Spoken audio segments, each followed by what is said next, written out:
ये 616 हिजरी का साल है। मक्का की तंग गलियों में अजीब सी सरगोशियां गर्दिश कर रही हैं। लोग एक दूसरे से पूछ रहे हैं, क्या वाकई ये हो गया? क्या उम्र मुसलमान हो गया?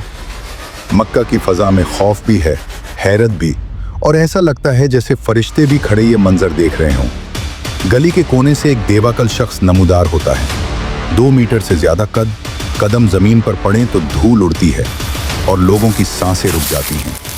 ये वो इंसान है जिसके बारे में नबी करीम सल्लल्लाहु अलैहि वसल्लम ने फरमाया था, शैतान उम्र को देखकर रास्ता बदल लेता है। वो काबा की तरफ बढ़ता है, रुकता है और पूरी कुव्वत से नारा लगाता है, अशहदु अन ला इलाहा इल्लल्लाह व अशहदु अन्न मुहम्मदन रसूलुल्लाह। मक्का की ज़मीन जैसे कांप गई हो। पहली बार किसी मुसलमान ने ऐसी बुलंद आवाज़ में कलमा पढ़ा था। मगर ये उमर बिन खत्ताब कौन था? वो शख्स जिसकी एक नज़र से मक्के के बड़े बड़े सरदार लरस जाते थे। वो शख्स जो इस्लाम का सबसे बड़ा दुश्मन था। वो कुरैश के कबीले बनु अदी का सरदार था, बहादुर, जरी, ज़बरदस्त पहलवान। हत्ता कि मक्का वालों ने उसे मक्का का मुहाफिज का लक़ब दिया हुआ था।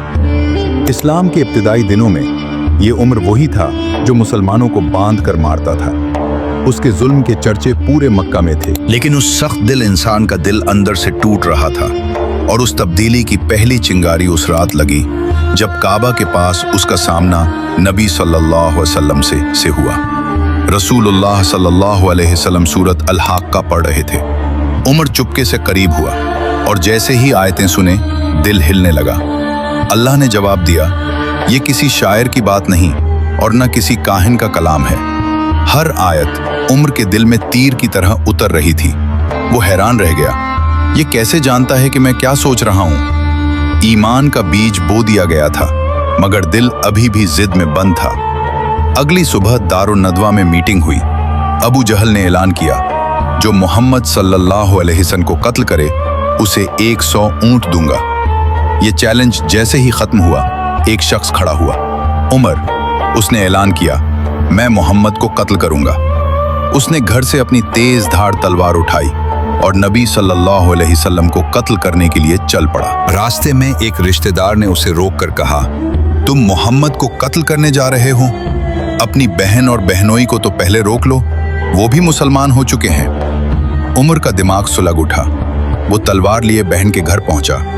अंदर सूरह ताहा की तिलावत हो रही थी। उमर ने दरवाजा धाड़ कर खोला, बहनोई को मारा, बहन को थप्पड़ मारा, खून बह निकला। मगर फातिमा ने कहा, हाँ उमर, हम मुसलमान हो चुके हैं, जो चाहो कर लो।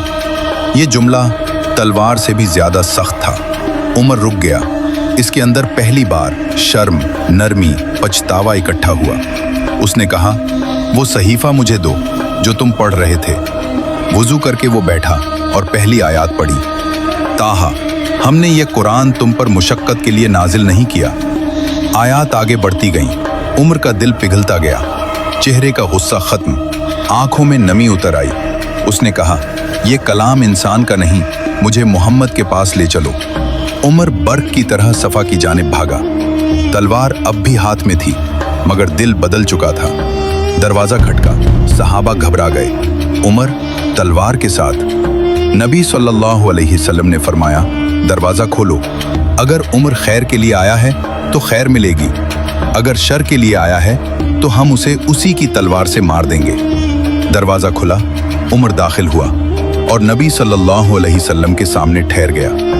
नबी सल्लल्लाहु अलैहि वसल्लम ने उसकी चादर पकड़ते हुए कहा, ए उमर, या रसूल अल्लाह, क्या हम हक पर हैं? आप सल्लल्लाहु अलैहि वसल्लम ने फरमाया, हाँ उमर, हम हक पर हैं। उमर ने कहा, फिर छुप कर क्यों रहें, आओ चलते हैं। वो सीधा काबा की तरफ गया, ऊंची आवाज में कलमा पढ़ा। पूरा